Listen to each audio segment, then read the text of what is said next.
All right. I think we should kick off with Stranger Things 'cause I feel like it's like the single hottest thing there is right now. It's only 4 episodes. No, 3 episodes, right? This was Three three episodes for episodes. volume 2. For volume two. Curiously, the third episode is the lowest rated episode in the entire series. Um, it's taken a big hit, and it's funny. And we'll get to the whys maybe here in a minute, but it's funny to me. I think if they had released all 8 episodes just at once, I'm not convinced this episode would necessarily be as bad as it is. Now, I say that not knowing what's coming next, right? If the next episode buttons everything up, right? If you had all 8 episodes in a row and episode 8 is perfect, I don't think this episode would take the hit that it did. But it doesn't really feel like an appropriate cliffhanger. These 3 episodes, and part of this is marketing too. The Duffers said you're going to have a very dark Christmas, and then what the hell, and then a very sad New Year's. And to me, I watched these 3 episodes, and I didn't see anything dark about them at all. Like I was not put off at all. I think it they were fine. Like the next episodes weren't necessarily bad. I just don't see what they were talking about. I don't know. Do you have a different take on that? Like, do you feel differently about that? Oh, man. So check this out. I've been talking about Stranger Things for damn years, ever since 2022. I was Hmm. so excited about this season. And I turned to Saloni on the day after Christmas. We actually watched like the first 2 episodes in full and almost all the third. And then we finished it the next morning. But I turned to her on night and said, I don't know, man. I'm worried. I I'm a little underwhelmed. I was expecting more. And she's like, I liked it. And I'm like, okay, but Uh, and what then were her expectations going in? I mean, Are they as high as I yours? can't really speak for her. I just think that, you know, but to be fair, they probably weren't anywhere near mine. Mm-hmm. Because like I'm more of the diehard. I'm the one who got her into the show. Like she Hmm. watched season Yeah, one, but I got her to finish. So I'm more invested in this. And yeah. to me, the reveals were kind of cool, but they were a bit of a letdown. It was almost like finding out that these terrorists, all they want is money. Like what? Like really? That's it?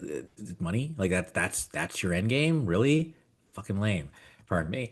But and I even told another friend of mine who was like, because there are already rumblings like in the internet verse, whatever, like has have the Duffers lost their way? Like is Stranger Things getting whack? And I honestly said, and I mean it, if this series finale is not good, oh, I am absolutely doing what I did at Transformers G1. Transformers G1 ends with a movie in my head. And with Stranger Things season four, it ends at the end of season four in my head canon. The upside down cracked into the real world, Vecna won, the end. Like, I mean, I'm a dick, but like that, in my head canon, that's what will happen, and everything else is a fever dream. I'm worried. I'm worried, and also, I think the Duffers even said we don't want this to be a Game of Thrones. Well, this is starting to feel like Game of A hundred Thrones. percent. That is exactly what I felt when I finished these episodes. I was like, shit. They they took this thing that they claim that was their idea from the beginning, right? And they don't introduce it until the second to last episode. I'm like, dude, what? That's like it's literally the last thing of of Game of Thrones, where they're like, shit, we probably should do 3 seasons, but let's do it in a minimum number of episodes. Just crank through it as fast as we fucking can. Let's not develop any characters. Let's not develop any backstories. Let's just get to where we think it should end and just get there. Like to just a tangent for a second, like Game of Thrones, where Daenerys ended up technically was fine for me. Like that's to me where her character was gonna go. They built up the whole Targaryen crazy batshit nuts stuff. But like the turn was half an episode. Like she was just like, no, fuck you guys, I'm gonna kill everybody. After she spent seasons saving everybody. And it's bad storytelling. It's not necessarily that the story itself, like where you're getting to, is bad, but if you don't get there properly, it's a bad story. And Uh, so it's messy, and I'm worried. I am worried for that exact reason. yeah, and also like even it just I just feel like I'm not really getting any payoffs this season, you know? And I think that what happened with and it's not just you and like the fam, referencing what Jen talked about. Hmm. I saw it all over the internet. Like I think it might be as much as 50% of viewers did not like it didn't like register that Jonathan and oh my God, what's her name Nancy. again? Nancy broke up. Yeah. I mean, and it was so anticlimactic. Like to me, it was just like, really? Okay, you build up this relationship and you go out with a whimper? Really? And not just that, like they're just both okay with it. And then it's just like it wasn't, yeah, it wasn't emotional in any way. Like even if they were okay with it, like there should have been some emotion, like somebody should have been sad. And instead he's like, well, here's the ring. Ha ha ha. And you're like, what, dude? Like you guys just I'll say I honestly I did feel emotion in the scene. I'm not gonna lie, but it was a very sad, tragic emotion. It was just like, man, we're just finally like this dead donkey in the corner that's been like well, festering and there's flies all around it. that's We've been my just thing though. pretending it's Like not there, and now we're gonna admit it's there. if that That's many how people didn't know it was happening, that tells me there's not enough emotion in that scene. Like huh. like if it had been sad in any way, like really genuinely sad in any way, people would have got it. But like I just to me it was like they were like, "Oh, we have these problems," and they literally talked them out, and then He it was literally done. said though, and we're gonna get off in a second, but he literally said my unproposal, like Yeah, and but he that's just a tosses the stupid thing ring. to say. Like it's just a dumb thing to say. Like I didn't even think uh, I just did not feel like a breakup. I just thought it was a shitty line. But to be fair, like I think all of the writing in that scene was not great. There was some good revelations in there that were okay, like the way they kind of discussed, um, She hating the Clash or whatever, or yeah, and him like hating yeah, like not liking to read her articles or whatever. But like to me, like that was like their come to Jesus moment where they're just like, yes. okay, I don't like this about you, you don't like this about me. Now let's work it all out. Like that's what was in my head. Like that's what was coming up. I agree. I agree. But then once it was like unproposal and then it just like putting their heads together and like I was like, they just fucking broke up. Like in my head. And I'm like, that's because she's even like, I don't know what I want, you know? I Yeah. was just like, man, Well, she doesn't want and you either. I think Jen got it right, but her daughter and her daughter's friends didn't. I didn't. My kids didn't. Me and Sloaney Um, got it though, to be fair. yeah. So yeah, it does, but that's what I'm saying. Like that's literally like if you look at the numbers, I think Yeah. that's 50-50. Yeah, that's what I Just said. if Like you it's look at our literally spread, yeah. online, it's Yeah. 50-50, dude. So it's And like something went wrong. And I just oh man, dude. Like I just someone also mentioned that Holly has more screen time than anybody else in the show, and I think there's something wrong with that. Like A, Holly, like you pointed out, is like 20 when she should be like 10. mhm. I'm exaggerating. And then B, it's like, who is this new character? And someone else said, you know, the reason why is because she doesn't look like 20. Like, you know, like they had to find some young cast Yeah. member to like kind of like focus on. It's just, oh man, yeah, I just feel, oh, and then even with with like the running up that hill and everything, it felt like a bit of a rehash. It felt Yeah, like it you felt guys are totally just played out. trying, like you guys are Yep. milking this way too much. Yep. Like, season four, it was perfect. You should have Yep. left it behind in season four. And now you're just trying to like live off the glory of season. Ugh. I get them playing it once in a while when they're trying to bring her back. Like when Lucas is there in the hospital and he's trying to wake her up. That makes perfect sense to play that. But I mean, they beat that dead horse for like episodes talking about it and all over the place. And I'm like, dude, yeah, we already did that. Like, I understand it's her favorite song, but if we are not actually trying to bring Max out, we don't need to talk about it. And so it's like I don't know if the writers are different this season. Like I don't know what was going on. I Um, heard, oh no, we're all the same place.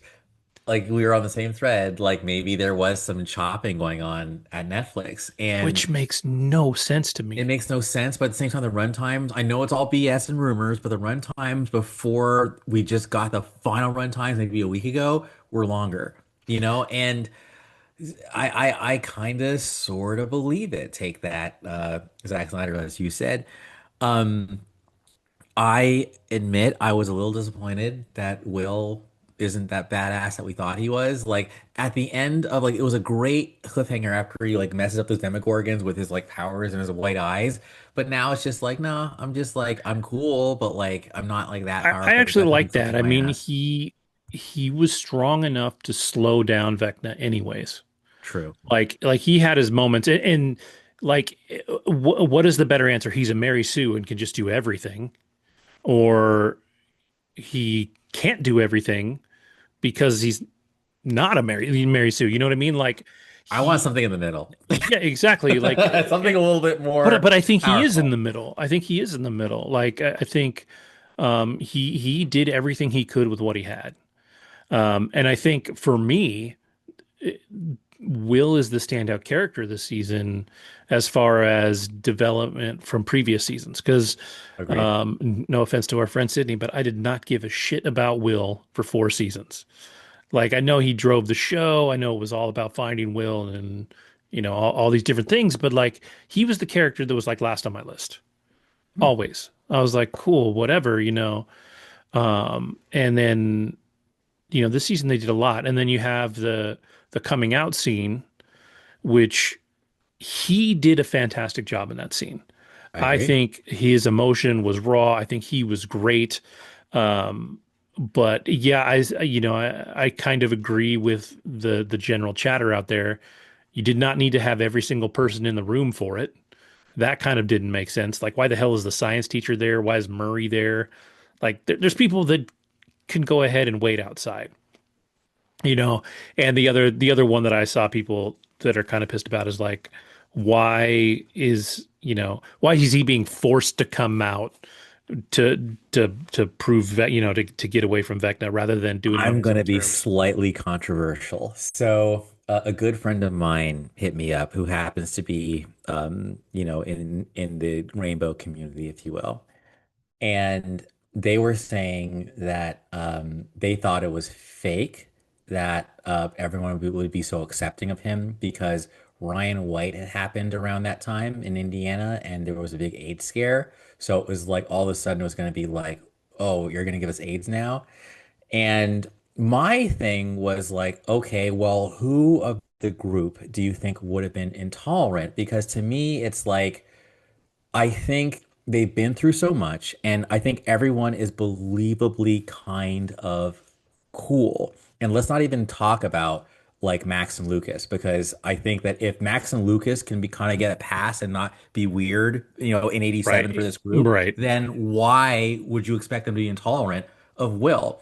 But then I said the only person I could think of who could possibly be intolerant might be Hopper, Yep. might be, That maybe. would be my But like guess. outside of that, and then Steve might make sense, but we already know because of he already is cool with I'm terrible Yeah. with names, but Yeah. so it's like no, I think I don't agree. I actually think it was realistic that Will got the acceptance he did. What are your Yeah. thoughts?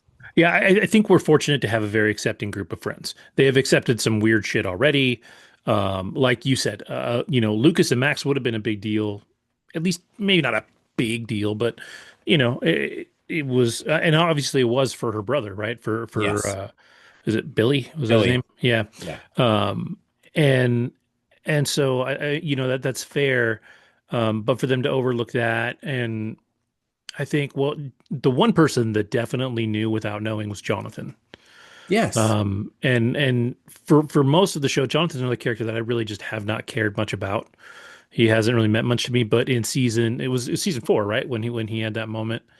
I thought that was a good moment for him. Like, Mhm. he was very much there for him and just said basically, yo, when you feel like telling me what it is you need to tell me, I'm ready. Um, and I think that was fine. That played out well. Um, I think, you know, knowing 16-year-old, 17-year-old kids in the 80s. I do think that if Mike knew that he was the one that Will had a crush on, he probably would have been a little uncomfortable. Peep this. In the show, the way Mike was looking at him, I read that as Mike knew. And Yeah. I did see online that the Duffers said, "Oh yeah, Mike knew." Like in that instant, Mike Hmm. realized it was him. And I actually thought to myself, possibly even Lucas would be like a little bit pause, a little bit, but I think Mike handled it very well. But I mean, come on. Like I think and I think Mike Yeah. knew. Like, because like why are you being so weird about me and Elle and being jealous and wanting to go back to the old days?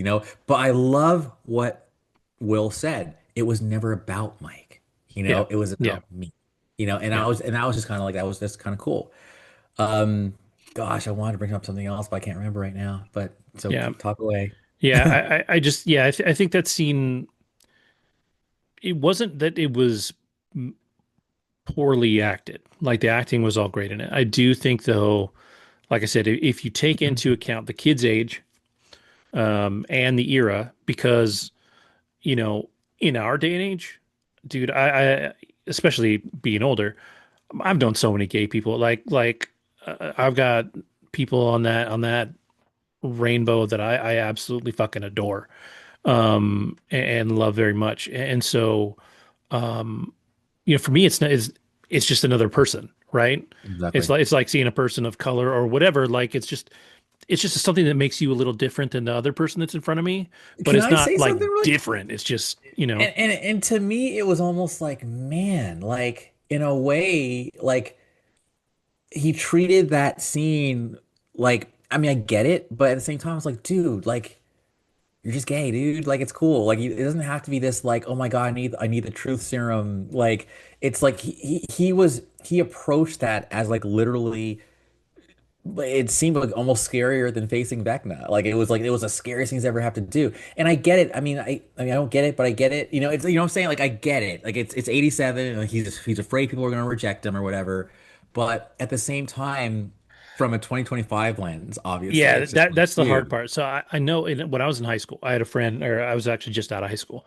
I had a friend who was gay, and he came out to me. I assume he had come out to other people first. Like I don't think I was the first person he came out to necessarily, but he even then, like he was scared and uncomfortable. It's not that you necessarily are afraid to be who you are. You are genuinely afraid that the people around you won't respond the way that you expect them to, or the way you hope them to. And like I remember, he came out. He's like, dude, I gotta tell you something. I was like, cool, cool, cool. And he's like, I'm gay. And I was like, dude, I know. And everybody I was, I knows. was, I I mean, was, I was usually. like, yeah, and it's true. Like Yes. everybody knew, but dude had a girlfriend all the time, and was frisky with said girlfriends all the time. Like it was a known thing. And so like it was definitely, a bit of a beard going on for a while, but like when he told me, I was just like, yeah, that's cool, man.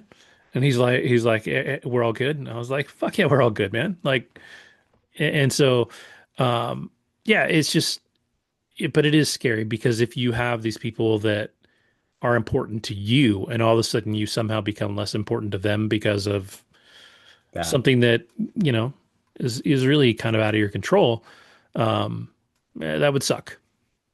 So, I just think again, the Stranger Things crew are so embedded and they have so much love for each other that mhm. I feel like if you have the best, I think probably scenario to have to do that. And that is my big segue into, I really, probably my favorite part of the volume two is the fact that Dustin and Steve could finally just Yes. bury the hatchet and get it out. And it was some really powerful stuff being said, like Hmm. where, Steve finally apologizes for what he said about, um,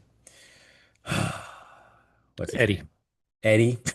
Yeah. And and then Dustin, of course, even just talks about him being afraid of losing anyone else. And I love how he's like, don't go on that ladder. Don't go. I can't bear to lose anyone else. And of course, the ladder falls right after he Yeah. doesn't go. I that felt like, okay, now we're getting back to like the unrushed Stranger Things that we have come to grow Yeah. and love. Yeah. And everything else feels like Game of Thrones final season, race to the end. Yeah. And that moment had more impact than the breakup scene. Like I Absolutely. knew exactly what was happening in that scene. And that one was great. And it's funny going back to the coming out scene. I think if they were developing the show a little longer, I think you could have had one of the characters be uncomfortable with it. And not necessarily be a bad person about it. Like they don't have to Yeah. be a dick, but they can just be like, dude, I don't know what to do with that. And then deal with it and then have everybody be okay. But yeah, I don't it's just one of those things. And the other thing that I think that kind of got hosed for two reasons. One, we're in a hurry, and number two, it's one of the most hated episodes in the entire show. Oh But I yeah. really wish the whole backstory for Callie in that facility had been Expanded more. upon. Yeah, I don't know if it necessarily needed to be an entire Talk to episode. me about Callie because here's, that's a tough thing to ask of 11. And Yep. but to me it kind of makes sense because check Oh, this sure. out. I mean, we know, yeah, I see you nodding. Season one ends. If there wasn't a season two, you could basically be like, yeah, 11's gone, Yeah. and that's the only thing that makes sense. 11 has to like go, because she created Vecna. Well, she didn't create the Dimension X, but the Upside Down was created no, when she made contact with the Demogorgon. Either way, it's like she has to She's go. responsible for the Upside Down. Dimension X always Yeah. existed. Yeah. And the interesting thing about that is that the claim is that if we kill Henry and close the wormhole, that everything's okay. But if you look at the story behind the play and you look at the flashback of Henry finding the suitcase and opening it, that sends him to Dimension X. Doesn't open the wormhole, but it actually puts him in Dimension X. So we already have a way to go there. And if we already have a way to go there, we potentially have a way for somebody again to get powers and start this whole cycle over again. So them staying or going actually doesn't change anything. Like if 11 is, which I do not think is going to happen. I don't think she's ultimately going to choose to stay. But if she chose to stay, there's nothing that says we can't open that portal again, or figure out how to. I mean, if you think about it, they figured out how to do it in the 40s, so there's no Right, reason they with the can't figure it Philadelphia out experiment. again in the 80s or whenever. So, yeah, it's a problematic idea because you have said that this isn't the only way to get there. And if that's where dude got his powers, you could send anybody there to get powers and then start this But process here's my over again. question though. As far as we say send anybody there to get powers, right? Um, Again, you might know more than I do, but like Henry might have been a fluke. Like, can just anyone go to Dimension X and get powers? Like, We don't know for sure. We know that Brenner's dad went.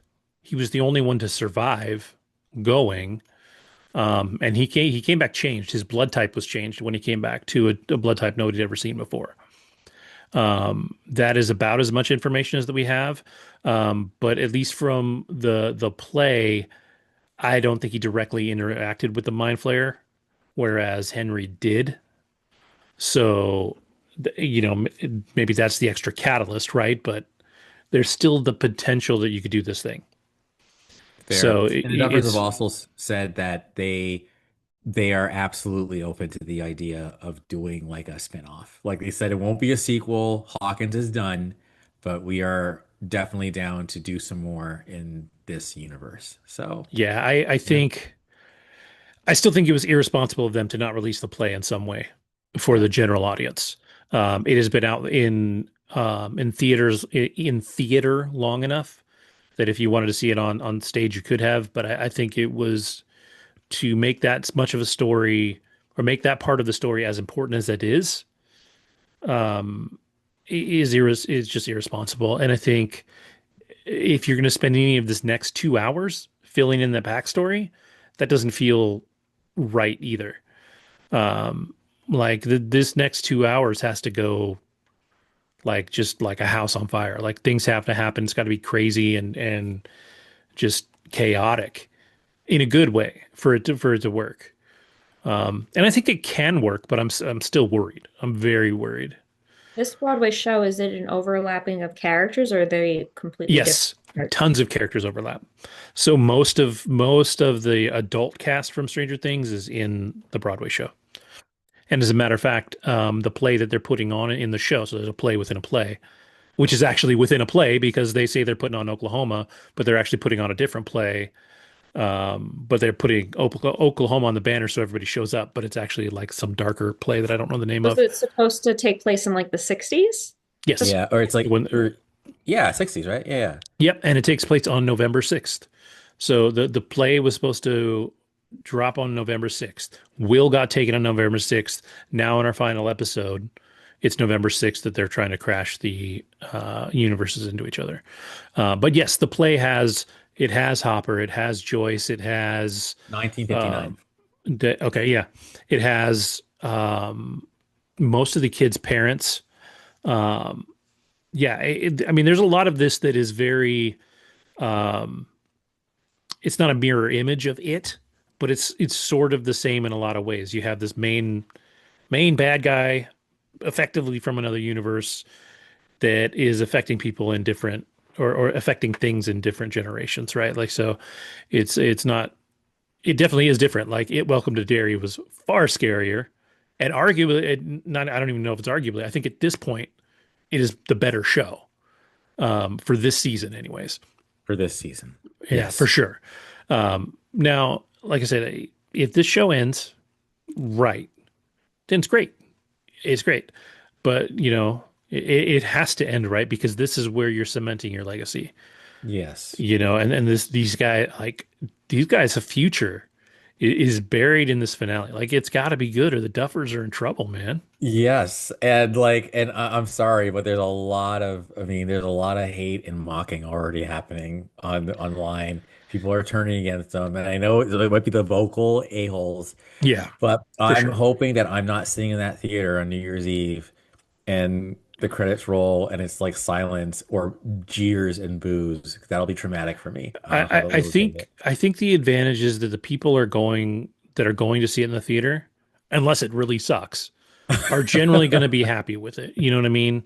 Like, I mean, come on. I went to Five Nights at Freddy's, and when that show ended, people clapped and were excited because they're fans. Like, it was not a good movie, right? I mean, this is Five Nights at Freddy's is not a movie that you go see and you're like, fuck, I can't wait till the Oscars, right? Like, it is not a good movie. It's a fun movie, but the people there that were there because they love this Enthusiasts. thing, Yeah. yeah, had a good time. And I think that's what you'll see with Stranger Things, right? And it doesn't necessarily, now again, if it's bad, like that's a whole other thing. Um, and the disadvantage is, and this is we talked about this with Pluribus, right? Like if you go in with such high hopes, you're saying it has to be here to be good. Whereas Yeah. if you're expecting it to be here and it ends up even just here, then it's a good show. And so expectations are a big deal. That's why I asked about Saloni, because if your expectation, I know what your expectations were for this But they're last not, but season. they have been lowered now. Yeah, but before that, your expectations, I would Yeah, assume sky high. were higher than hers. Yes. So that's why, like, she was like, "Oh, that was okay," and you're like, "Well, fuck that," you know.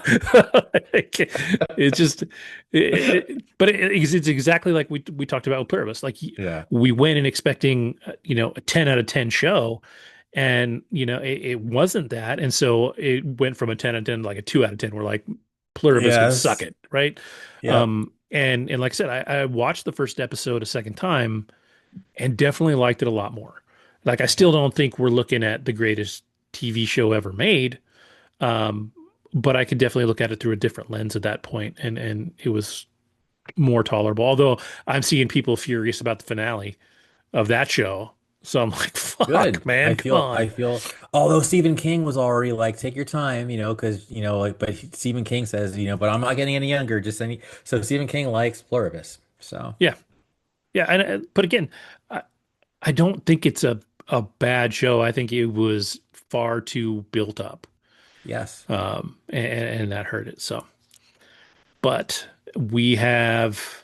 But when this drops, let's see, this will drop on a Wednesday, this episode. Wednesday is the day that the final episode of Stranger Things will drop. Yeah, man. So, So, do you have any predictions? my only prediction, I don't really just don't think any major character is going to die. I think if anybody could, it would be Hopper, maybe. Yeah. They have set him up to self-sacrifice many times. I can totally see somebody like Steve trying to sacrifice themselves and then, then ultimately not, or being saved somehow. I don't think Eleven's going to be stuck on the other side. Obviously, I think our side's going to win, right? Like the good guys are going to win this one. It's called The Right Side Up. So, yeah. Yeah, I mean, yeah, the good guys are going to win. I don't think there's going to be any significant deaths. I think there'll be life changes and stuff that happen out of it. Like people have to move away or whatever. But I bet there's a lot to deal with. You, What you, about eight? I'm really, she's the one I'm the most confused about. Like, I don't know if well, I don't expect her to be a bad guy necessarily, but I don't think she's necessarily aligned with our heroes either. Like, she's in this gray area, and I think with her having this idea in her head that is so final, like we have to stay behind or the whole world is screwed. She's definitely going to be a deterrent rather than a help. Um, what that means, I'm not quite sure. I think, like I said, she'll definitely put people in danger to achieve her goal, which is to close things up. Um, but yeah, I don't know. I don't know. I would like to see her somewhat redeemed and come back. I do think there have been a few lines that would suggest there's still possibly a redemption arc for Henry. And I don't know. I don't know. With 2 hours to go, man, I hope there's not because I think that'll be corny as ass. But because the only way you can pull that off is if you say, "Oh, well, the Mind Flayer's actually in charge and been in charge the whole time," and then we're steamrolling into this thing that's a real quick solution, real fast. It's like, hey, we got a wormhole. We introduced it in the second to last episode. What? But it was our plan the whole time. I'm like, fuck, then you could have at least laid some fucking seeds back there somewhere. So I didn't feel like we are just getting hit with a truck on the way out. But yeah, I do. I think our people win, minimal casualties, and I think Elle's going to be depowered. I think that's ultimately going to happen too, is that she's going to lose her powers for whatever reason. I Good. see a lot of people theorizing about time travel.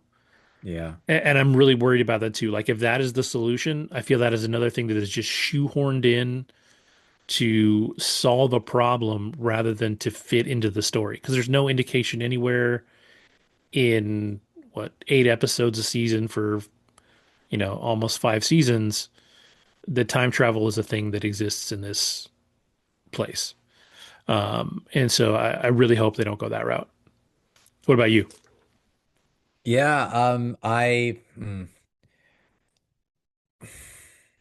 Yeah, yeah, I don't think I have any predictions just because I've been so kind of let down by like the show. Like I just I was expecting like you cannot rock the boat too much now because you only have 2 hours left.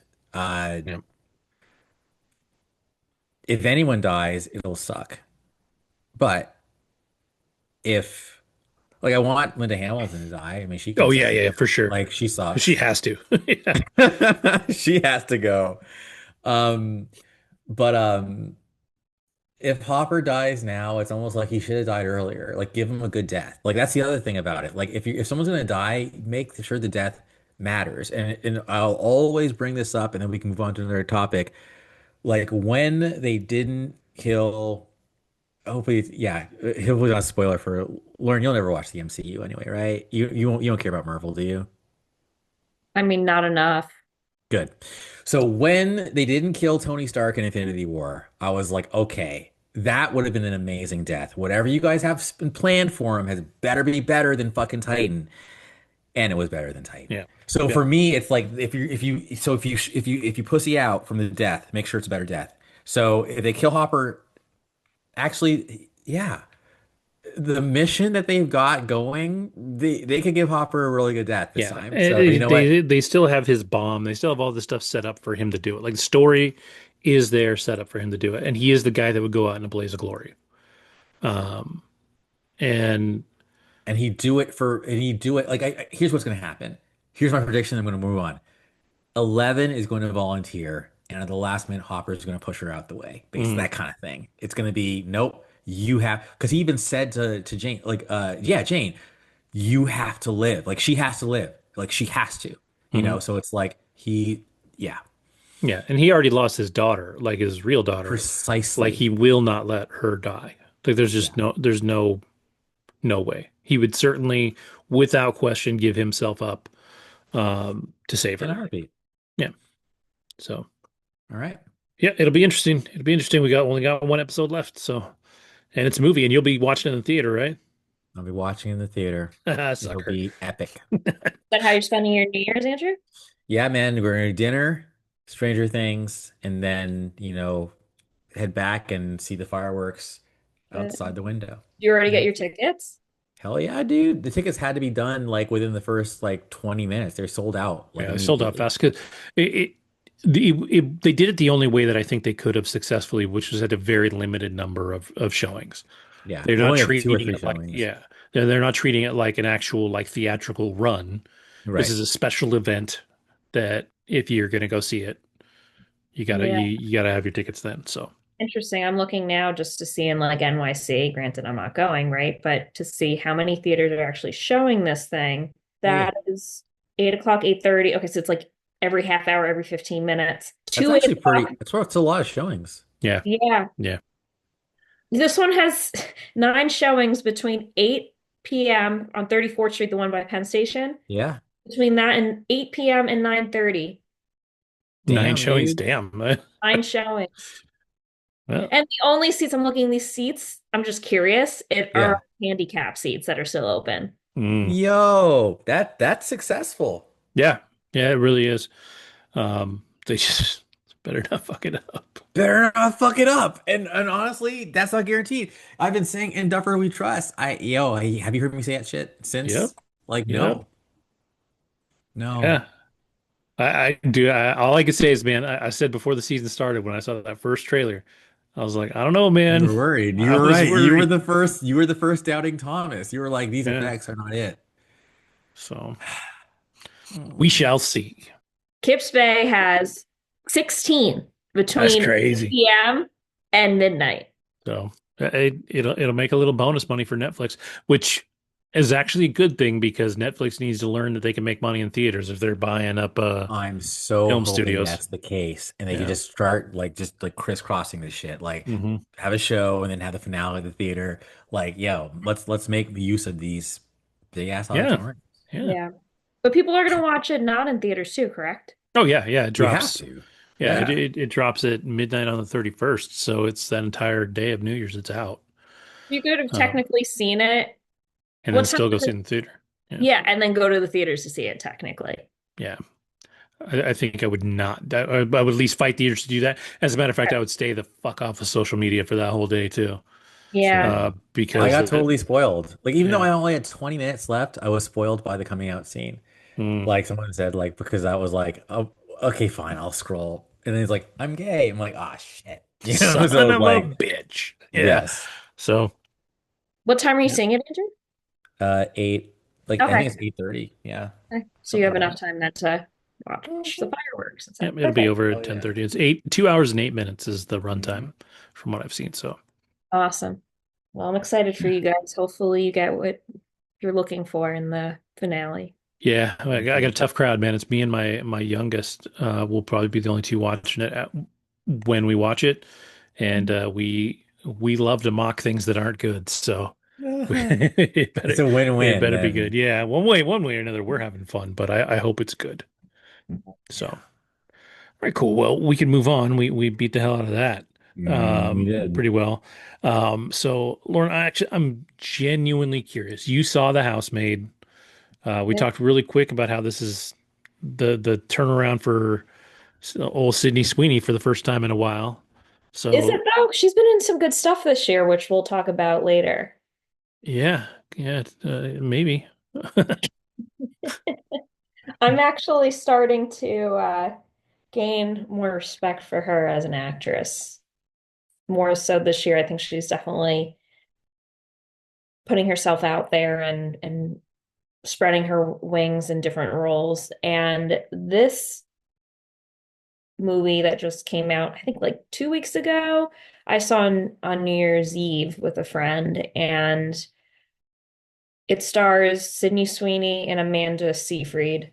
This is based on a book by the same name, The Housemaid, written by Frida McFadden, who wrote this, and I think it came out, I believe, in either 2021 or 2022, but it got a lot of accolades, this book. And there's actually three books in total, two sequels to the initial original Housemaid. From my understanding, the first book and what's covered in the first book is what's reflected in the movie. It sets it up where you have this girl who, without giving like too much away to start, is coming from like a rough place and trying to find a job. And this character's name is Millie, played by Sydney Sweeney. And she interviews in Long Island at a wealthy couple's home. And the mother of this wealthy couple is Amanda Seyfried. And her husband is played by Brandon Sklenar, who was also in Drop and in the Colleen Hoover film that was very controversial last year. It Ends With Us with Justin Baldoni Yeah. and Blake Lively, which we've talked He was about. in 1923, I think is the one he was in also. Brandon Sklenar, yep, he Yeah. was also in that too. Yeah. So he plays the father and the husband of the couple, Andrew, and Amanda Seyfried plays Nina, and they're the Winchesters.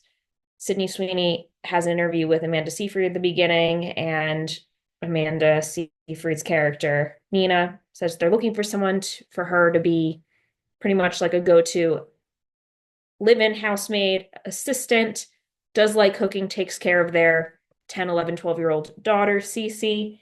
And the interview goes fairly well, and she leaves.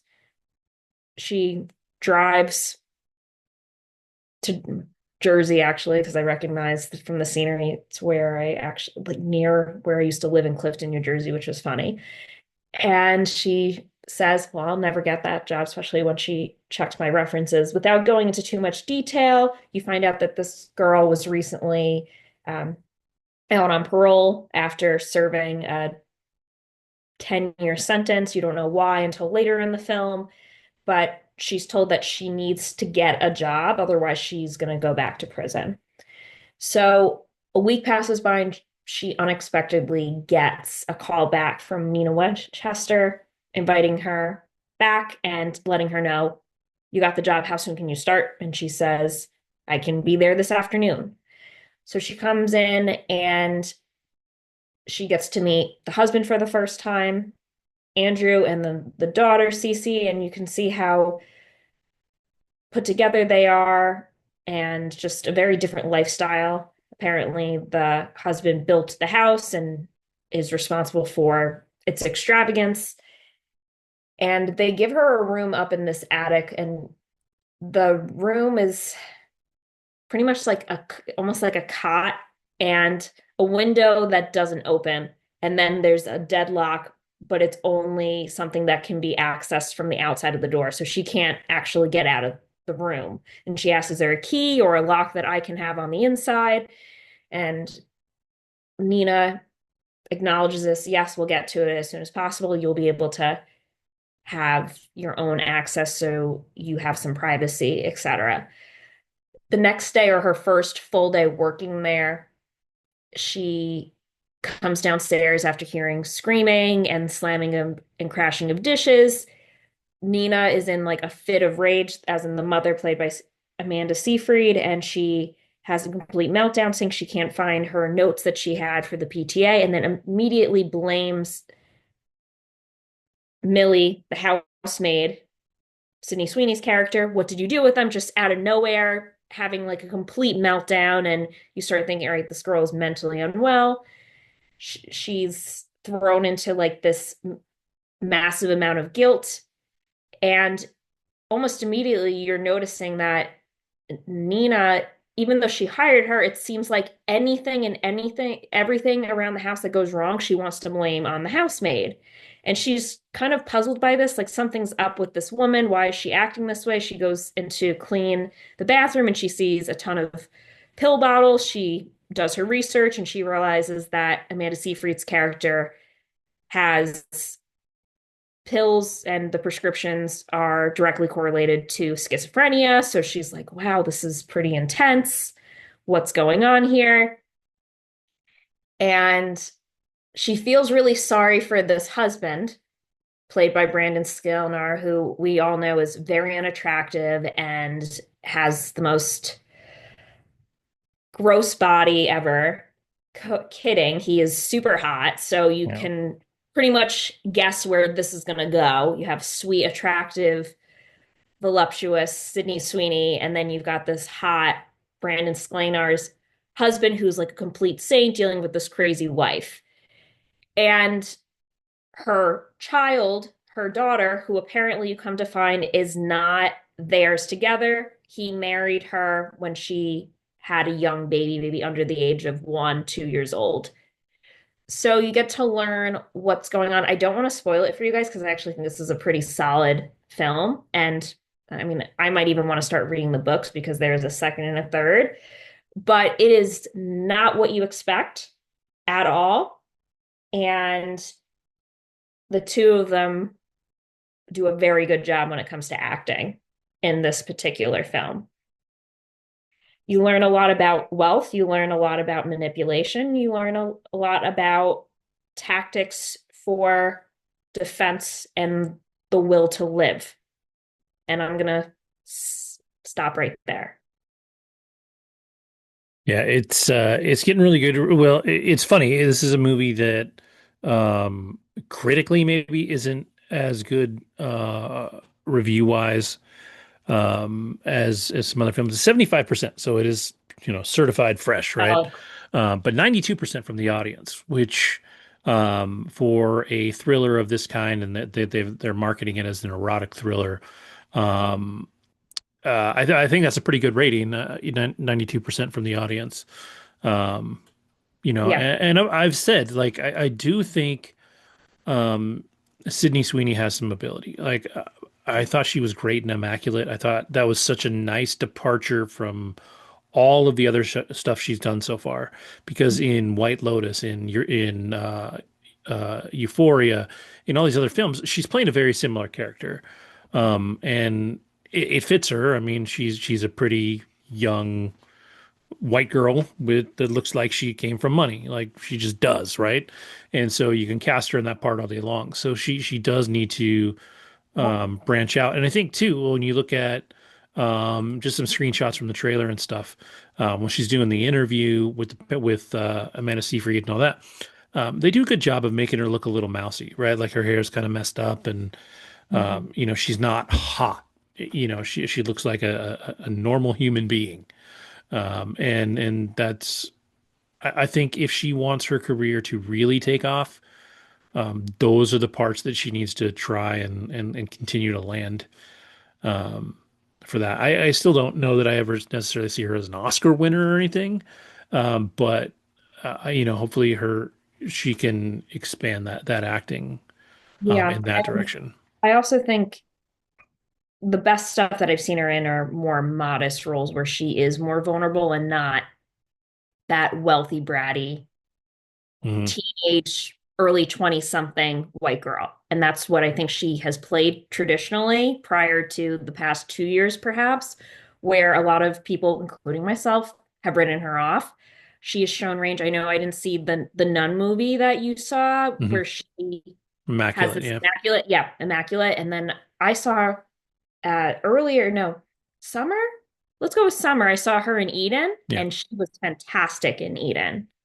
Really good, and she was definitely the modest female in that film, 100%. Here, she's got some skeletons in her closet. You find out more as to why, and you find out just, let's just say this film is not portraying white males very well. White males in positions of power. Yeah. And it takes like a complete turn. And I had a feeling it would be at a certain point, but I thought it was very well done.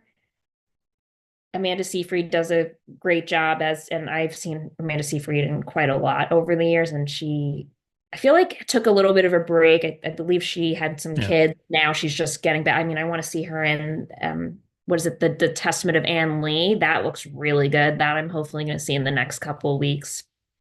But yeah, I think she is Yeah, impressive. I think she took a break and then and turned her career a little bit because she's 40 now, Right. right? So she's gonna be playing those parent roles and those older roles Totally. rather than the young, like the roles that Sydney Sweeney's getting right now, who is only 12 years younger. Like their age gap isn't huge, but um, Sydney Sweeney still got some of those more youthful parts in her, whereas I think Amanda Seyfried is gonna have to start playing moms. Right. Um, so, but it sounds like a solid recommendation from you. 100%. It was one of the better films I saw this year. And there's certain parts where it is far-fetched, excuse me. But yeah, all in all, it kept me entertained from start to finish, and I wanted to learn more. And I was pleasantly surprised. And they set it up where there could potentially be a second film. Okay, I was just about to ask that because if it's a trilogy of books, Mhm. you gotta hopefully set Yeah. yourself up for more. And it seems like I don't know what it's doing at the box office. It's also not a movie that I think necessarily has to make a ton of money to be considered a success. But We're talking if it, about it. Men, women, a lot. I have my friend from the UK. He went to see it tonight. He said it was okay, but he was influenced enough to go as a single male to go see it. yeah, it looks like it's made 36 million so far. So that's not too bad. $19 million opening weekend for Making going up money. against Avatar and going up against some of the other stuff that's out there. It's not the worst weekend you could have. Yeah, and Um, it doesn't seem like a very high budget movie anyway. yeah. Just generally, you have that beautiful house, but other than that, it's not. I don't have any CGI going on as far as I'm concerned, or any Avatar characters popping up anywhere. So, but yeah, overall, I give it a thumbs up. It was entertaining. Was it the best thing I've seen? No, but I think for the drama, and if you want something that is a thriller and gives you a bit of a twist, that's definitely what this movie does, for sure. Cool. Yo, sorry, I have to do this. One second. You already know, Kevin. My pride and joy. Oh yeah. I know this So is like 40-year-old virgin territory, but da, da, da, da, da, da, da. This that's pretty tight. I got hold against Wait, like that's this a is Megazord? Volt. No, that yeah, different No, generation. but it makes sense that you would say Yeah. that. Yep. You're a 90s kid. Yep. This is 100%. Same. Voltron, Defender of the Universe. Put this in the show. A mighty robot, loved by good, feared Feared by by evil. The evil. Power Rangers were a total ripoff of effing Voltron. Five robot lions. And let me tell you, these robot lions actually detach and they're so articulate.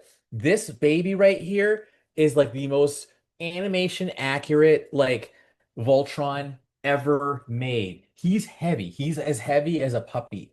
Like he is my pride and joy. And just to prove my like delayed gratification game, I bought him and got him that rhymed in October 2023. I wanted to savor the unboxing, and my life has been so hectic that this Christmas holiday is the first like amount of time I've had where I could just open space to just open and savor the unboxing, and I did. And let me tell you, when I come home, the first thing I do is like I go and just kind of hold them for a little bit and then put them back on the stand. Um, and once I get tired of him in robot form, I'm gonna put him in the five lions. Yep. Each of these, like one red lion, green lion, blue lion, yellow lion, and black lion. And it's like that's Voltron. So he's my pride and joy. So I'm sorry. Thank you guys for indulging me, but you can tell, Kev, like you love Voltron too. Like this is like when I was I like had the Mattel die cast one when I was a kid, so I I'm know glad you exactly. already proposed to Sloane. Yeah. you said Mattel, Yep. you meant Matchbox though, because Oh, trust me, I Matchbox. know Yes. Yeah, yes, yes. that Matchbox Voltron was like everything. Okay. Yes. It was tight. It was I so was amazing to have. Yeah, my Saloni actually videotaped the unboxing. Or not videotaped, but you know what I'm saying? Like yeah, recorded on yeah. his phone. So yeah, so Saloni supports this. But yes, I know she's probably just being a good fiance and going, wow, he's such a nerd, but I'm Yep, glad yep. he's happy. That definitely was a 40-year-old virgin situation. Love that. Yeah, but It yeah. looks like a Megazord. It's a Megazord, Andrew. It That's is what it is. so that is blasphemy. That is Yeah, war. those dirty It words looks Those right are like there. one. fighting It's a words. Megazord. No, it's Yeah, so not, dude. no, those dirty words right there. No, Yeah, Wait, dirty, dirty did words. are they like the same makers? What did they call No, I Sap? no, mean no, no. they're both Japanese, but that's about as far Yeah, as it goes. Okay, yeah. just Voltron was animated, like cartoon animated, and it was 84, 85, 86 somewhere in there. yeah. 80 actually the series was Go Lion was 81 and then Guy Okay, Ruger was 82. The goal but 84, yes, is when world events like that's when it pushed it debuted in into the the United States. U.S. Voltron. Yes. 84 is right. Yeah, yeah, yeah. Oh, My Good influence. what's No, that? no influence whatsoever. The Power I Rangers mean, I think were super robots were a thing. They started in the 70s. And yeah, I think what Power Rangers was live action versus yeah, cartoons. yeah. But they are Um, both influenced by the whole super robot genre yeah. of Japanese culture. Yeah, I think Power Rangers married the idea of Ultron and super robots with something like Ultraman, right? Like they were sort of this mix between the two. Um, I'm a big Power but Rangers fan, yeah, I took especially like I took um my little brother to see the Power Rangers movie in the theater. So yeah, one of my favorite. We have it on VHS, and like I think not too long ago, my brother and I came back for a holiday within the past year, and my parents were like, "What are you watching?" And they're like, "Oh, you do love your Ivan News," like just pretty funny. yeah, So I love that. yeah. My nerdy Christmas present was technically for my wife, but I'm helping to put it together. Is the Lego Star Trek Enterprise. Okay, first of all, the other thing that I ordered like in 2023, but it's that whole like crowdfunding thing, whatever, but it's by Tomy. I also ordered a crazy deluxe Enterprise, but it's the Enterprise, the refit Enterprise from like the motion picture. Okay. Has lights and everything on a stand. Dude, I can't wait for that shit to get here. But Yeah, that'll be anyway, I awesome. spent way too much money on that. So which Enterprise did you get? Like this the It's the only Lego one that exists. So oh, Lego just finally licensed Star Trek and they did the Enterprise D from Next Generation, which is the only reason it okay. ended up in my house because my wife is a Next Generation Yes. fan, not an original series fan. So far, it is very impressive. It is nowhere near as big as the Millennium Falcon that my son got earlier this year, which is a freaking behemoth. Like you got to work out for like 2 months before you can lift it up so you can take it anywhere else. Um, but that thing's amazing. But the so far we haven't done the dish. We've done the body, but not the dish yet. Or we started the dish, but not finished it. Probably finish tomorrow. But it's pretty impressive. I'll send you some pictures when I'm all done. Please do. But it's cool, man. It's really cool. Very good, high quality nerd stuff right there. Amen. So All right. so to Avatar, to Avatar. Pandora. To Pandora. All right. So I think what I'll just start off and say right away is I saw the movie. It was a pretty crowded spot. It was IMAX 3D. Yes, it was a visual feast. Will I ever see it again? Probably not. Um, was it satisfying? Yes. But it's like, I feel like they're just kind of nothing special. Like I think for me, Avatar 2, Way of the Water was good in that I thought anything beyond the first movie was like a miracle. And because it wasn't a terrible sequel, I consider that a miracle. This one, like it was just kind of like, yeah, the plot felt kind of thin. Like it wasn't like, oh my God, it was very popcorny. It was very like it was all right, man. I'm doing a terrible job of reviewing this movie. I will say that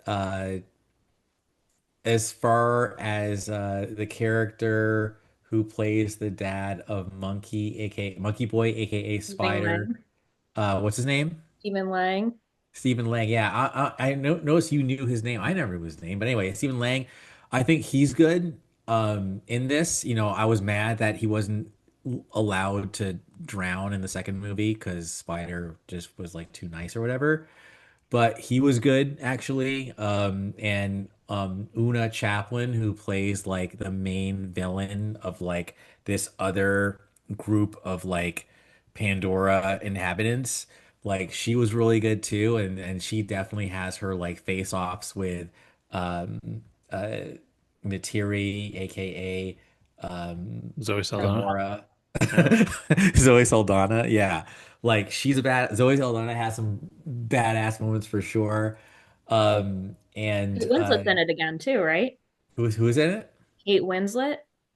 She's totally in it, but I have no idea who she played. She's from the second film, like from the Water People. She's, I guess, Oh, so she's one of the moms, whatever. main matriarch of like the Water People from the Yeah. second.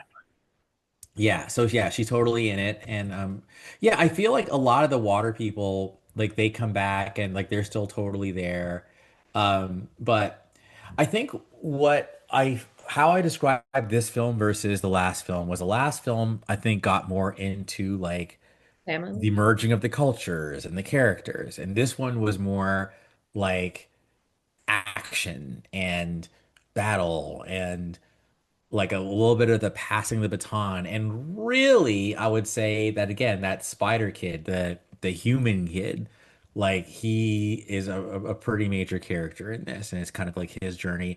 And then also more of like Sigourney Weaver's character, like the little girl version, the cloner baby, whatever, but she's grown up now, sort of. Like she's also a main character. And then like one of the sons of Jake Sully, like who survived because the other one died, like he has to kind of like sort of redeem himself because it was kind of his fault that the other kid died. Mm. But yeah, I would just say this is the shortest review I've ever done. I would just say that it's worth seeing in the theater. It's not bad. The Rotten Tomatoes is like 66% critics, but 90% Yeah. audience. And mind you, the previous film was I think 76% critics and 92% audience, right? So it does seem like a bit of a step back. Some people I've seen online, people say, "Oh, it's better than two." I don't know if it's better than two. I think it's kind of just a bit more action than two. That's about it. So it wasn't a bad film. I didn't hate it, uh, but I didn't love it either. And if they were to not make any more Avatar films, I think we'd be totally fine. But But they because are. it's making money, they probably will. Yeah. No, I Well, think there's another two in the making Yeah. already. yeah. Well, I know. I think maybe you posted it, but Cameron said if this somehow bombed, he would just release the story plan for 4 and 5 and call it good. Because he himself has basically said he doesn't want to be stuck in these films really anymore either. Which tells me that the next two are going to suck anyways, right? Like if he doesn't have the passion to make them, then how are they going to be good? Like you have to love what you're doing, and if that's not there, then it's going to fall off, I think. So we'll see what happens. there. I don't know As a what. matter of fact, sorry, as a matter of fact, I'm going now to see where I ranked Avatar 3. So I think we're gonna talk about our top five movies of the year, right? I think that's what we said. So I went ahead and listed them all out. I have 13 listed of I saw 13 movies this year, and Avatar's at number 9. So that I think should tell you like what I thought. And Yeah. it's behind things like Death of a Unicorn, for example. Oh, So that should say something. right. Well, it's interesting. This actually did not make very much US. Most of its money is international. Okay. Only 176 million US, but 390 million international so far. That's a pretty big spread. I mean, I know obviously international is big, but it's interesting to me because there really is in the film industry at least there's been a kind of an anti-American sentiment, especially in like China and other places where the box offices can be really big. So for this to be successful overseas is kind of a big deal. Um, Yeah, and I think the reason why is because it is very anti like imperialist and yeah, that's true. That's anti-colonialist. true. So I think that and there's definitely a lot of like it's kind of a trip like between this and like the Woman King, if you remember that one, Hmm. that Hmm. when you start seeing like, the invaders, like the settlers getting slaughtered and you're kind of like, yeah, and like you should be and like it's like, damn, dude, like what's the word? Indoctrination is real because there's definitely lots of like random humans getting like fucked up and you're like cheering it. You're like, Yeah, yes, like fuck them up. So it's like I feel like and you can code them as like the Americans. So I think that yeah, might be for part of sure, it. for sure. All right, then. Well, Avatar Fire and Ash, if you like the first two, go see it in the theater. Yes. Probably won't be as good as at home, so catch it while it's hot. Yes. It did, I mean, it was $400 million budget from what I understand, and it's made almost 600 million. So the real question is it going to hit that billion mark? Which it seems like it probably will, depending on how successful it is going into the next couple of weekends. Um, but it's doing well. So. We've been going for a while. You guys just want to get into those lists and call it a night? Sure. Sure. All right. Um, I will let either one of you go first. I actually included a couple of TV shows in mine too, because Yeah, so I'm did crafty I. like that. So, And I did um, Broadway. oh, What if we is it if it's top five, why don't we just go like five and we all go like five, and then what's your four and then what's your three, that kind of thing. I mean that's my suggestion, but Like a up to you. baseball draft. yeah, we can do Yeah, that. like But give me a rounds. minute to put these in order because I didn't do that either. Um, Mhm. uh, well, go ahead. Andrew? What was your number five? Or what I could even do to solve for time is I will say then while you're doing your thing is, and it sucks about TV shows because like, are you mixing TV shows or are you doing like a top five TV shows, top five No, I just movies? did five of both. Oh, I So did TV shows, five movies, and then I put in my two favorite Broadway or three favorite Broadway shows that I saw this year. Okay. Well, I think TV ooh, shows will be easy. But anyways, I'll just say this. I was curious, as I was sorry for a long time. I was curious about movies I haven't seen. Magazine Dreams, Mission Impossible 8. I have it ready to go, but I haven't watched it yet. F1, heard good things about that one. One battle after another. Smashing Machine with The Rock, Predator, Badlands, and Nuremberg. So those are like, had I seen them, that might have changed my list. yeah, That it's said, good call. yeah. That said, my number five is actually weapons. So that I have that as number five. Pleasantly surprised by the movie. Will always run like this, whenever I like want to like, make fun of the movie. And yeah, that's my number five. And that is So, definitely that was an honorable mention for me. Like it didn't quite make my list, but it was mhm. it was damn close. So yeah, I think that's good. Since Lawrence, since you have TV and movies, what's your number five movie and number five TV show? Number five movie for me, I put Nonas, which was the one that was on Mm-hmm. Netflix with Vince Vaughn and came out. like first half of this year about the Staten Island guy that, or the guy from Brooklyn that opens the Italian restaurant in Staten Yep. Island. I thought that was very heartfelt, very nice. I enjoyed it. And what about series for you, TV? Series, I put number five, Adolescence. Yeah. Yep, that definitely that'll come up later in my list. For me, number five was the movie Bring Her Back, a horror film that I think was just it was one of the better horror films I've seen in the last few years. Very creative. Uh, anytime you can have a horror film with kids that's well acted, I think anything with kids tends to be scarier because they're innocent, and so when they are evil in some way or forced to be evil in some way by possession or whatever you're going to use as your thing, I think that is genuinely scary. And this one was well made. The kids in it did a fantastic job. And if horror is at all your jam, it's definitely a must watch. So very cool. What about your number four, Andrew? My number four, I almost forgot happened, but I did my little trusty review of all the movies, and it is indeed 28 years later. Oh yeah, yeah. I was very pleasantly surprised at how much I liked it. It brought me back into that world. It made me care. And I think it's a testament to good storytelling to like have a first film come out, then a second film, like not that much. Anyways, it's been a long gap between the films, but it still was able to capture the zeitgeist. And I'm already looking forward to the Bone Bone Temple Temple. coming out next January, I think. Yep. So yeah, no, it was a atmospheric film, Yeah. and it definitely made an impression on me. Yeah, it's an interesting series too because for decades maybe you couldn't get the first film. The first film is finally available just this year. I The original bought it for 28 that Days reason, Later. Yep, just so I I could I, hang I it in also my did. Yeah, I saw it library. come out and I was Yeah. like, I'll take that. Thank you. Yes. So yeah, it's yeah, very good. So Lauren, what is your number four TV and number four film?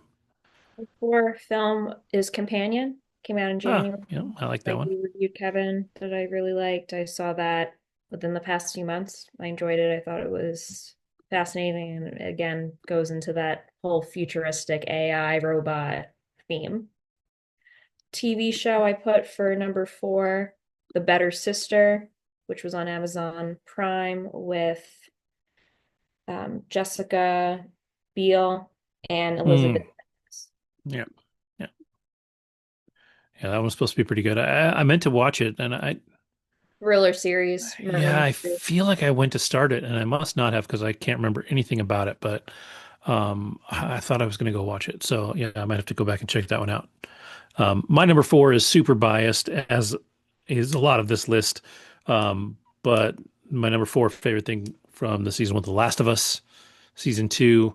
While a lot of people didn't find it perfect and a lot of things happened that people weren't ready for, I was very ready for them.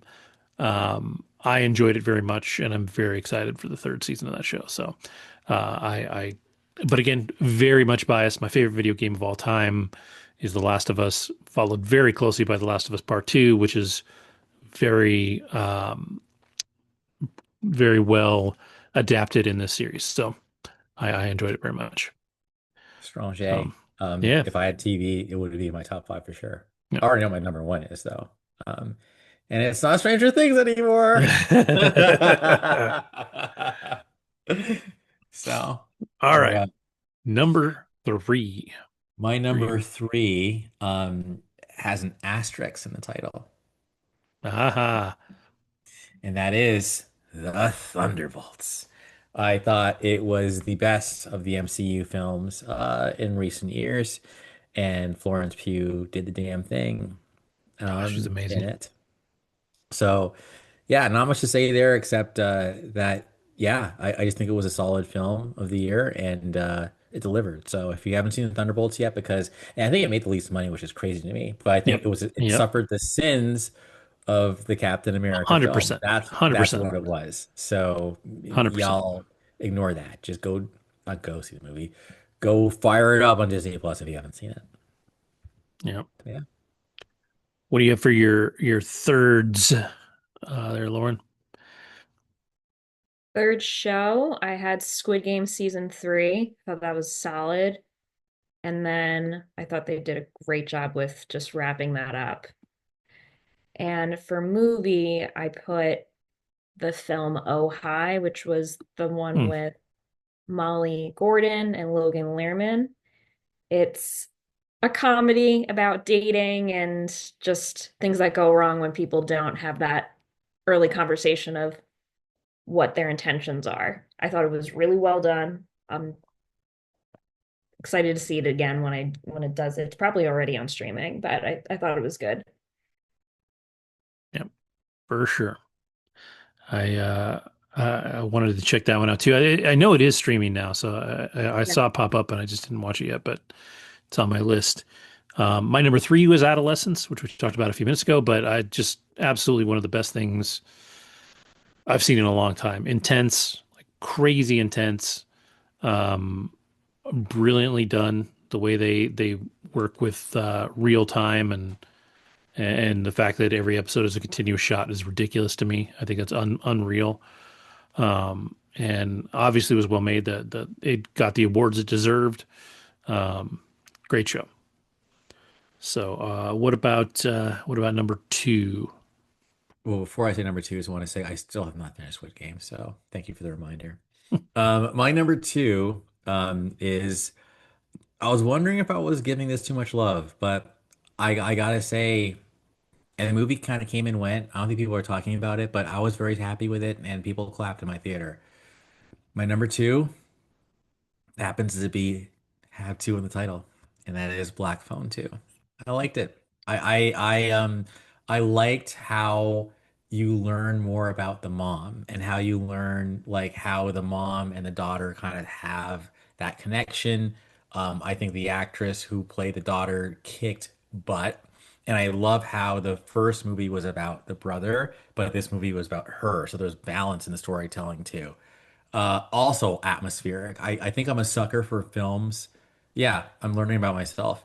I'm a sucker for films that suck me in into a different world. I love that. And I think that I felt like I was in 1980 and in a cold blizzard, like locked away in this like Amp. camp. And now, you know, their version of Pennywise is like actually can mess with you. Like he's supernatural now. Fuck. So basically, that I love Black Phone too. Yeah. Nice. Just for those that haven't seen it, it looks like it potentially will hit Peacock in January, February, Nice. is the rumor. So They hopefully took not their too sweet far off. time with Yeah. that one. All Yeah. right. You can also rent it or watch it on digital. Now you can buy it, so also an option. What about your number twos, Lauren? Number two, movie, Twinless, Dylan O'Brien film. Thought that was Hmm. great. I feel like that should have been getting more attention than it actually did. I'm excited to see him next year in a film as well in January. Send Help. I think he has a lot of talent, and this is a film that really highlights his capability to act and have range. And my number two for shows, The Pit, which Hmm. season 2 premieres next month. So if you haven't seen The Pit, highly recommend it. I thought it was fantastic. Yeah, that I'm was hearing a supposed to lot be of good incredible. things. Yeah. Yeah. So my number two was Sinners. I just thought that was brilliant on just a ridiculous amount of levels. If you want your vampire horror, it's great. If you want music, it's great. If you want the atmosphere and the feel of the era, it's great. Like there's just so much that's good about it. You want performances, Michael B. Jordan is great. Haley Steinfeld does a great job. Like it's just so damn good. I don't I don't know. I think we talked about it. I think it probably should be up for some awards, and I think it'll struggle to be up for those awards because it's technically in the horror genre, and that's a little harder to push across, but it definitely deserves recognition. So that is up there. And then so now we're on to our number ones. Andrew, what's your number one? Well, I think what I'm going to do is be a little bit dramatic and also just share my 13s down to six, and then I'll give you my number one. I'll just name them really quickly. So 13 is The Roses, 12 is A Long Walk, 11, sorry, Superman Legacy. Number 10, Tron Ares. Number 9, Avatar 3. Number 8, Death of the Unicorn. Number 7, Wild Card, House of Dynamite on Oh, Netflix. I love that. Number 6, Fantastic Four. So, I know what number one is. I of know what it course you is. do. Of course you do. My number one is atmospheric. Definitely takes you into a different world, a different time, a different era, and did a lot of interesting things with actors playing as twins or these sequences that combine multi-generational situations happening in a sequence because that's just what happens when you just whatever you like time is really just an illusion. And of course it's Sinners. And there was something I also was going to say about it, and of course I can't remember it now, which kind of sucks, but I'll just say yeah, I just really was blown away by the film, and every time I talked about it with people outside of the film, there was just all these theories and what was being said, and it's on the tip of my tongue. And if I remember it, I'll come back and talk about what I was going to talk about. But right now, I can't remember it because it's late, and I live on East Coast time, even though it's on the West Coast. And I love Sinners, number one. Where was All Superman? right. Oh, low. It was 11. I'm sorry. I liked it when I left, but I'm just not one for the goofy. I'm sorry. And I just feel like, you know, I was even in line at on getting on a plane. It was so cool. I was talking about the MCU and Doomsday, and I was explaining it to Saloni, and then this woman in front of us was like, "By the way, I love the way you explain the MCU." And I'm like, "Whoa!" Like she's like, "Yeah." She's like, "I love Winter Soldier. Like, I like the darker stuff." Like, she actually said that, and I was like, "We would get along," because so I just feel like Superman Gunverse is just it's just too goofy for me. So it's my personality. I like my stuff a bit more serious. So Yeah. that's why 'Cause I it's remember 11. when we were reviewing and going back and forth between, this was, I think, during the summer, you both, I think, rated Superman higher than Fantastic Four. Yes, I did Yep. at the time, but now I'm just like, nah.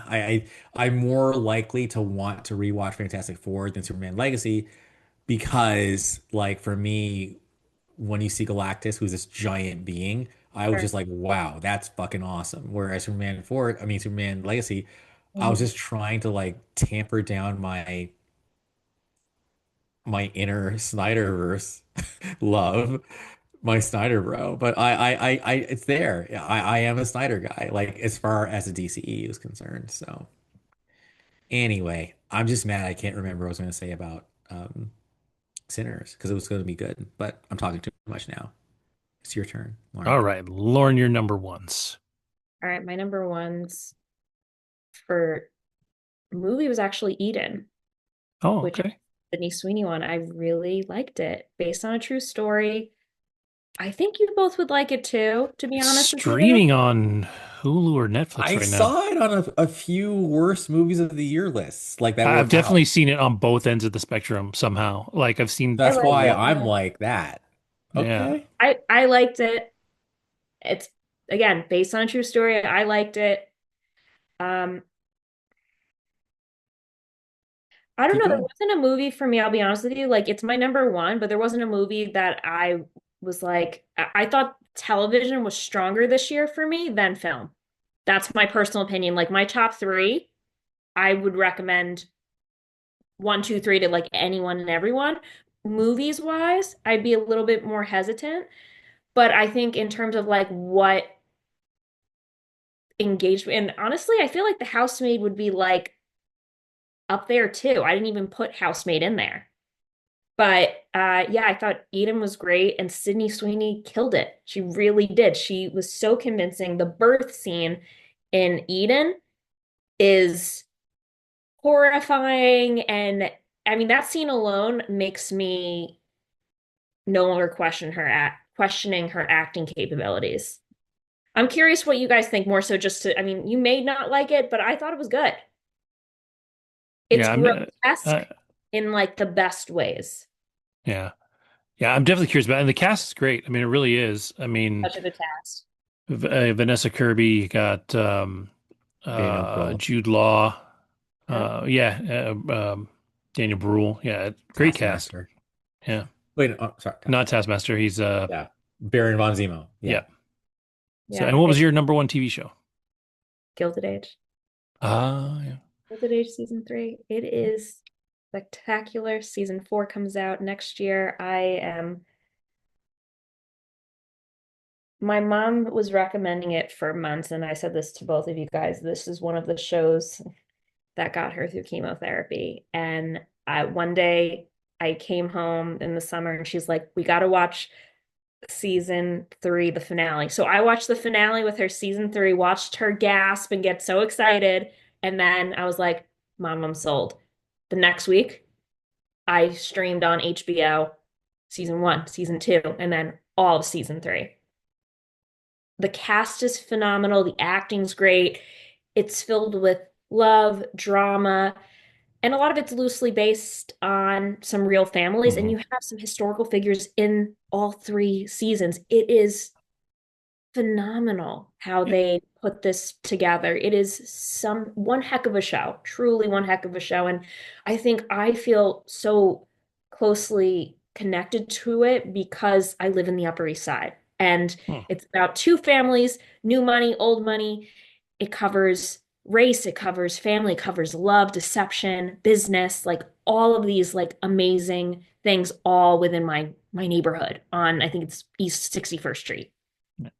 And I think we talked about it when you reviewed it. It was made by the same people that did Downton Abbey, right? That's correct. Same Yep. creators, yeah.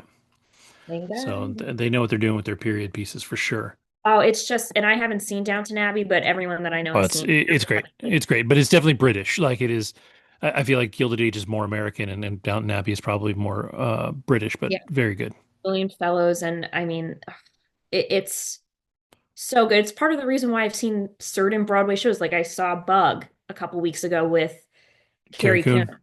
Her husband, who I didn't mention it in this episode, her husband wrote the play in the 1990s. Yeah, And it's revived now. She plays one of the main two characters. It's just, yeah, she's one heck of an actress. And yeah, so that was one of the shows that my mom got my mom through chemotherapy that like gave her life. And I can see why. It's just such a great show filled with everything and it has so much life to it. So highly recommend the show. It's beautiful. The costumes are great, the drama, and I think for me, the history. Even though they use different names for the families, they're in many cases like the new money, that's the Vanderbilts.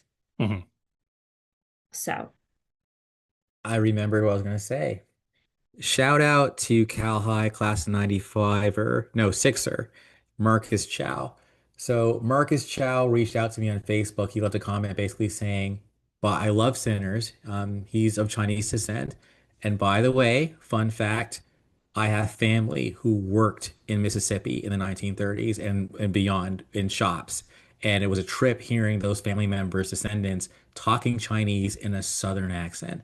So that was like another kind of cool thing I like about Coogler as far as he's really good at illuminating things that just nobody knows or like no one would Yeah, even think of.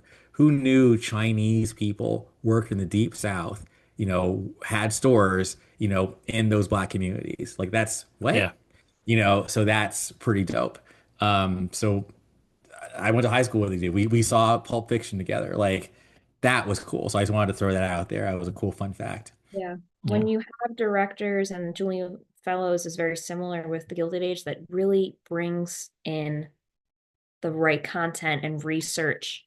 That's what makes these shows so grand and also just allows multiple people from different demographics really appreciate it. I know he brought someone in who had a big history within like Black American history into this as well to make sure that those storylines were properly portrayed.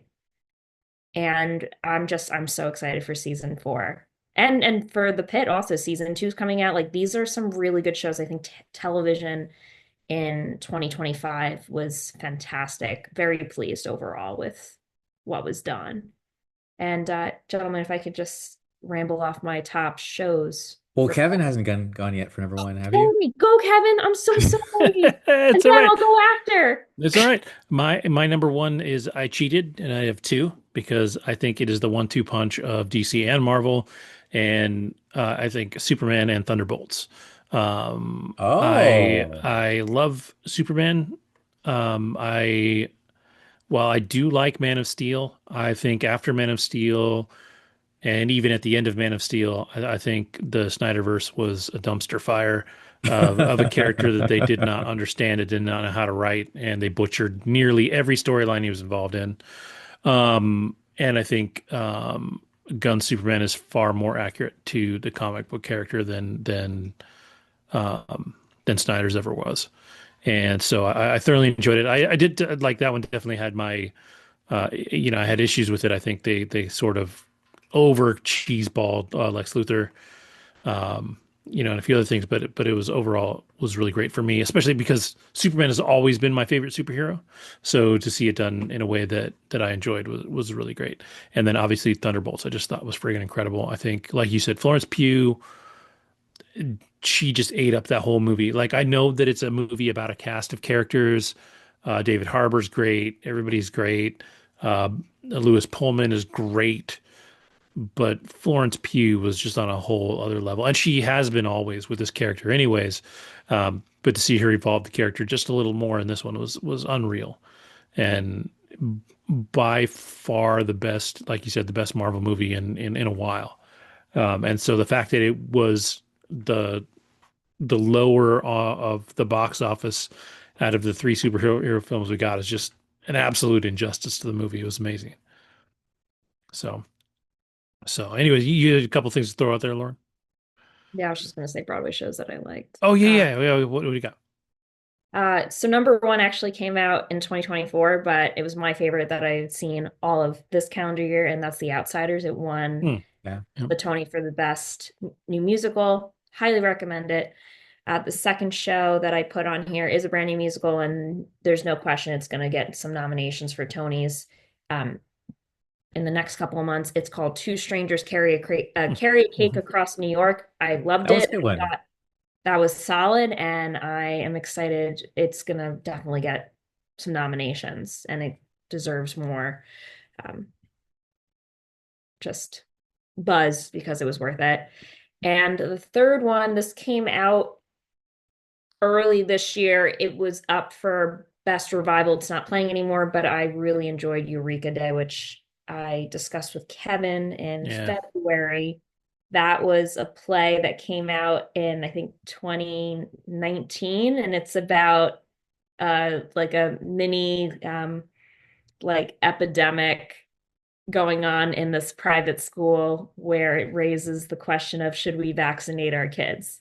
And this is pre-COVID, right? The story was actually, The play came out in 2019 and then they like rewrote it, of course, for the stage. And like one of the ending lines is like, well, next year will be much better, guys. 2020 is great. LOL.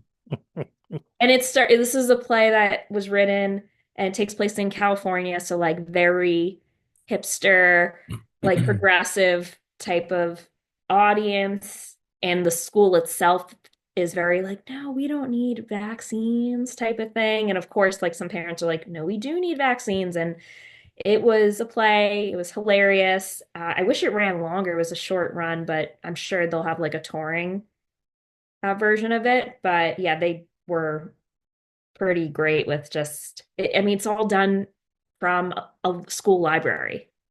yeah, And there's only, I think, 5 or 6 cast members in the entire show.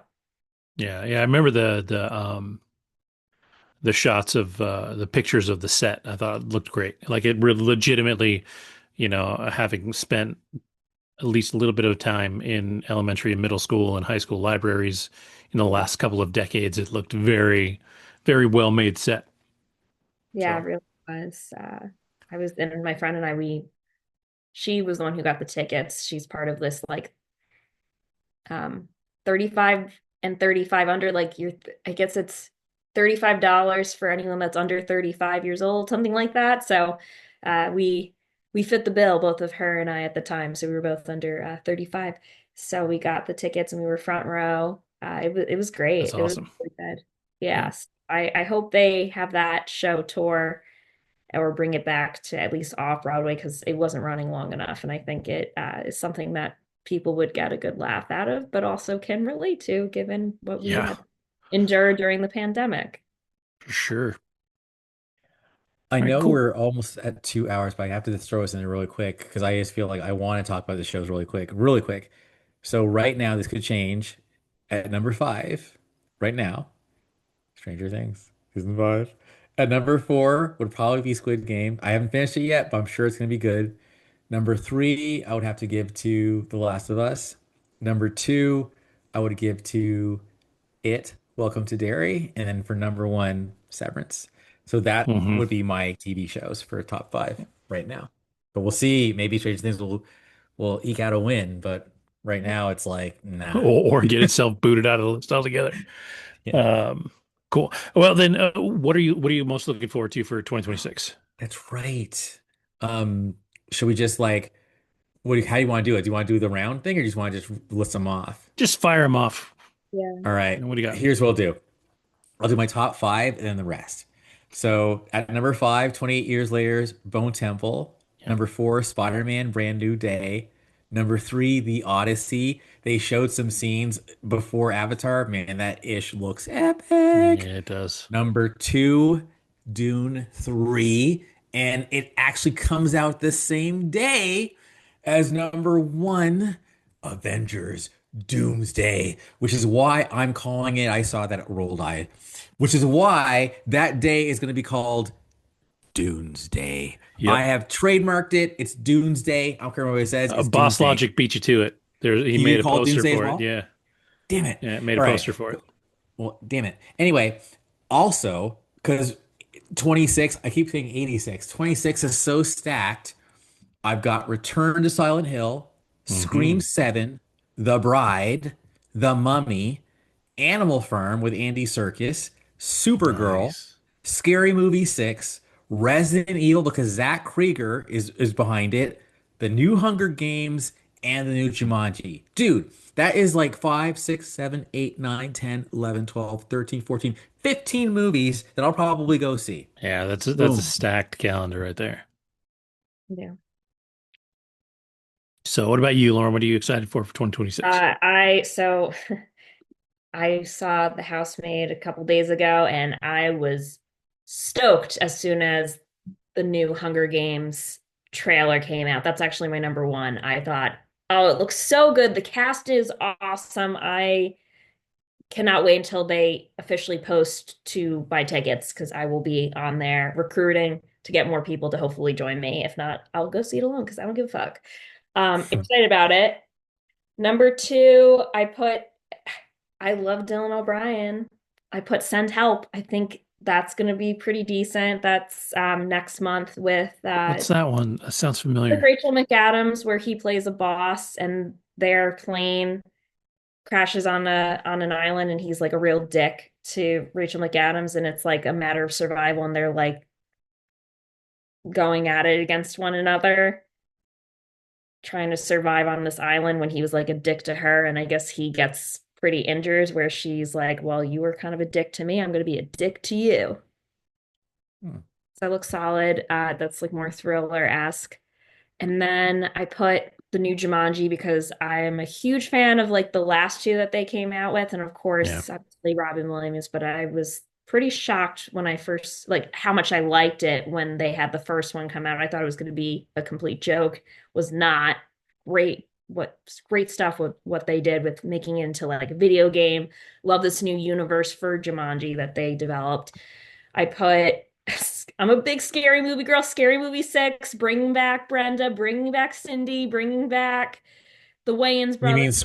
oh, wait, Scary Movie? Yeah, Scary Movie 6. No, I know, but for a second I thought you were so you at first I'm sorry I thought you were calling it a horror movie, but I think you were saying Scary Movie as a comedy. So you Yeah. know it's a comedy, all right? You actually like Yeah. scary movies? Damn, okay. I didn't see that coming. All right, cool. All Scary right. Movie 2, 3, and 4. I didn't like 5, I thought was stupid, but You like it better than I do. Shit. I All liked right, the cool. I've first only one, seen but like the after first that, one. yeah, Yeah, that's about it was it. whatever. I don't know, 2, 3, 4. I mean, my brother and I we watched those like middle school, high school. We have so many inside jokes with those, so we're really excited about that. And then I put the Odyssey on here as well. That should be solid. The cast for that is unreal. unreal, is It's like right. everybody amazing. And that's in July, I believe, right? That comes out. Sounds Sounds right. right. Yeah. Yeah, cool. That's my list. So for me, some of my list is different, some of it is not. At number five, I'm very curious, very excited about the Starfleet Academy TV show that's coming out next month. Ah. Jonathan Frakes is excited about it, and I believe in him as a director and as a creator and somebody working with that. There's a lot of backstory they're working on in lore and stuff that they're working on. So that was going to be a lot of fun. Definitely, has a bit of YA vibe to it, right? Because it's at the academy, everybody's a little younger, but it's not high school, so at least it's a little older than that. So we'll see how that plays out. Could be corny, could be bad, but they put a good amount of money and effort into their shows over the last couple of years. So I'm excited to see what it does because I actually said before they came out with the show that it would be an interesting premise for them to do because it's a different thing altogether than what we've seen. So that one will be interesting. At number four, I once again cheated. Put Marvel and DC together. I am very excited for Spider-Man and I'm very excited for Supergirl. I think both of those I am equally excited for. Um, they both have a lot of potential in them. Spider-Man is a bit of a soft reboot for the character in a way. We've got Sadie Sink showing up, and a lot of other rumored appearances. Rosario Dawson supposedly is coming back in that one for characters that she played on Netflix repeatedly, and a few other potential cameos in there. So excited for that one. At number three, The Boys. The final season of The Boys is coming out this year. I am very, very excited for that to see where that goes, and how it finishes and how either Homelander wins or they kill Homelander. It's one of the two. Because that is a character with zero redemption. Like he absolutely either has to kill everyone and win, or he absolutely has to die. It's only two ways it can go. At number two, The Odyssey. Talked about enough already, but looks absolutely incredible. Hell of a cast. Christopher Nolan is pretty awesome. So I just noticed something, and it's so weird. If I was a kid, I would be so, oh my God, dude. Do you know? I'm just noticing this third thing. Tom Holland, Zendaya, and John Bernthal are in both The Odyssey and Spider-Man Brand New Day, and they're both dropping within like they might be dropping the same month. Like what? Like don't confuse the kiddos. But it was just like I think it's weird, like to just have those three on two different movies. And I love that Himesh Patel is in this movie. Like I just like him because he was originally in that. I'm sorry, I'm hijacking your shit. Anyways, I'm excited about what's it called? what was he in The though? What was Odyssey. Hamish Patel? What was he in? He was in gosh, that movie Station 11. Okay, yeah, Remember? yeah, yeah. Okay, yeah, yeah. I know who you're talking about. Yeah, so Yeah, I like him a he's a lot. good actor. Yeah, And the fact that he's already now in a Nolan movie, good for you, man. And yeah. then Cosmo Jarvis, who was in Saved by Wolves or Raised by Wolves, he's in here too. He was If in you've something made else it to a too. Nolan movie, Oh, he what's was that? in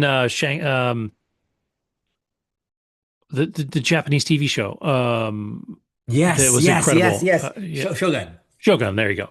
Yeah, yeah, yeah. So like, anyways, but I just think it's at first when I saw John Bernthal, I'm like, how are you going to be in both Spider-Man and this with Tom Holland? Then I see Zendaya in here, I'm like, all three of you, Yeah, like, where? I mean, where's the fairness? Like if I'm an actor, like, damn it, you just hog all the roles. maybe So all three of them will talk Christopher Nolan into coming directing something for MCU. Hell yeah. That'd be dope. But then my number one is Doomsday because, and who would have thought, right? But I'm very, very, very excited for that movie. Um, I, uh, I do hate the way that they've decided to release these trailers. I think it's a little weird. Um, I wish there was just a regular trailer, but at the same time, like they're cool. Steve Rogers one was dope. I haven't really seen the Thor one yet, so hopefully they'll release That that one was here pretty shown for soon. mine. Yeah. What'd you think of that one? It was dope. It Yeah. was like it felt like there was gravitas. There was Hmm. like he's back to like the serious Thor. And Yeah. his hair short again too. Yep. So Yeah. There's a lot of talk about Thor 5 being a darker film when they decide to make that one. So yeah, but very excited for Doomsday. Um, and I'm sure there's like a million other things coming out this year to be excited about. I didn't even But there's realize they were doing a biopic on Michael Jackson. Did you guys know that? that's right. That would be on my list too. yeah. Shoot, how did I miss that? So Nick. I just knew about that because it was one of the previews for The Housemaid, and I was like, I had no idea that was coming out. So Yeah. I Jafar, his nephew's playing him. Yeah. It's Jermaine's son. Yep. interesting. Yeah. And then, So, and I don't know how closely they're going to make that to like the Broadway show and what that covers, or if this is going to be completely different than what's on Broadway. They try to like stay away from like, or like briefly mention the controversy, and then like they try to focus more on like 70s and 80s Michael. And of course, Yeah, that's what I would do. yeah. Yeah. No shit. Yeah, speaking of biopics, another one that caught my eye that I'm really curious about. They're doing a biopic of John Madden, I saw that too. but it's Nicolas Cage playing John Madden. And that's just wild to me. So like that has me super interested already. And Christian Bale plays Al Davis. So Oh. super interesting casting there. That should make it an interesting watch. The two movies that I'm going to see with the girls, which I know for sure all of my lady friends that love literature, they're going to want to see Wuthering Heights with Jacob Elordi and Margot Robbie, and then Verity's coming out. I know they filmed part of that in New York City. That's with Anne Hathaway and Dakota Johnson. That's Hmm. going to be very popular at the end of 2026. I'll definitely see that as well. Hopefully that is um, better received than It Ends With Us, given the controversy that happened between Justin Baldoni Hmm. and Hmm. Lively. That was, I think, unfortunately, the whole message of that book film was taken away by that, behind the scenes drama. Yeah. So we'll see how that goes. But yeah. All right, cool. Well, I don't have anything else. I think we'll have a good amount of stuff for next weekend. There's a couple things we passed on, so we'll be able to talk about that. Obviously, we'll be able to talk about the series finale of Stranger Things next weekend. I don't know. There's more stuff. There's a show coming out on Peacock that I want to try and watch this week with Shang-Chi, Simu Liu, that looks kind of interesting.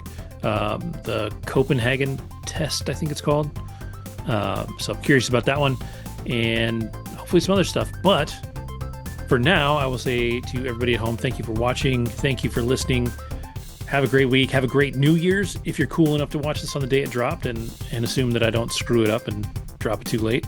But if you don't see it on New Year's Eve, I hope your new year starts off awesome and we will see you soon.